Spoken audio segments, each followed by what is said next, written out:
कल्पना कीजिए उत्तर प्रदेश के farmer BJP MLA आपका बुरी तरह से रेप करता है और पुलिस आपको बचाने की जगह आप पर केस करती है, लाठीचार्ज करती है, आपको सर्विलांस के अंदर रखती है और आप पर दबाव बनाती है। और सिर्फ इतना ही नहीं, दिल्ली हाईकोर्ट उस रेपिस्ट को जेल की सजा माफ कर देता है।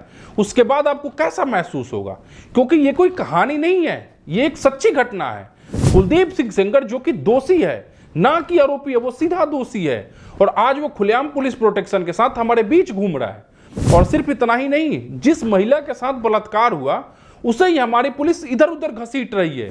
हम किस तरह का जोकर देश बनाते जा रहे हैं। और क्या आपको पता है ऐसा बार बार क्यों होता है?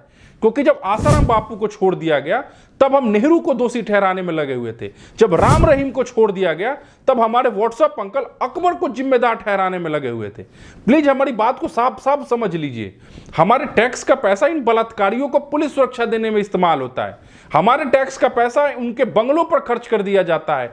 हमारे टैक्स का पैसा उन संस्थानों को चलाता है जहां खनन जारी रखने के लिए जंगलों की परिभाषा तक बदल दी जाती है।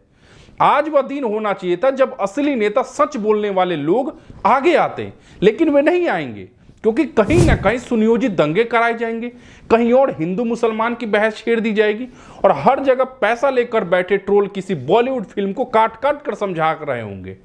आज भारत बुरे लोगों की वजह से बर्बाद नहीं हो रहा है, भारत बर्बाद हो रहा है सिर्फ मूर्खों की वजह से। ऐसे मूर्ख जो हर बात पर लेकिन वो भी तो कर रहे हैं, और ऐसे मूर्ख जो शासकों की पूजा करने में लगे हुए हैं। सिर्फ 2 गुजरातियों का नियंत्रण है, हमारे भारतीय मीडिया पर, हमारे भारतीय सरकार पर, हमारे भारतीय हवाई अड्डों पर, भारतीय दिमागों पर और भारतीय जंगलों पर। यही नहीं, अब तो हमारा पनीर नहीं है, हमारी दवाइयां सुरक्षित नहीं है, नकली कफ सिरप हमारे बच्चों को मार रहे हैं। 1 बार नहीं, 2 बार नहीं, यह बार बार हो रहा है और फिर भी हम नेहरू को जिम्मेदार ठहराते हैं, हम विपक्ष को जिम्मेदार ठहराते हैं। मैं बिल्कुल साफ कहना चाहता हूं, मेरी लड़ाई बीजेपी से नहीं है, मेरी लड़ाई कांग्रेस से नहीं है, मेरी लड़ाई पॉलिटिशियन से है। इन बेकार पॉलिटिशियन ने खूबसूरत देश का मजाक बना दिया है। मैं कैसे संस्कृति बनाना चाहता हूं जहां हम गोदी मीडिया को और उससे भी ज्यादा खतरनाक गोदी यूट्यूबर्स को, उभरती हुई जमात को हमें धर्म, क्षेत्र, भाषा या जाति के नाम पर बंटने न दे।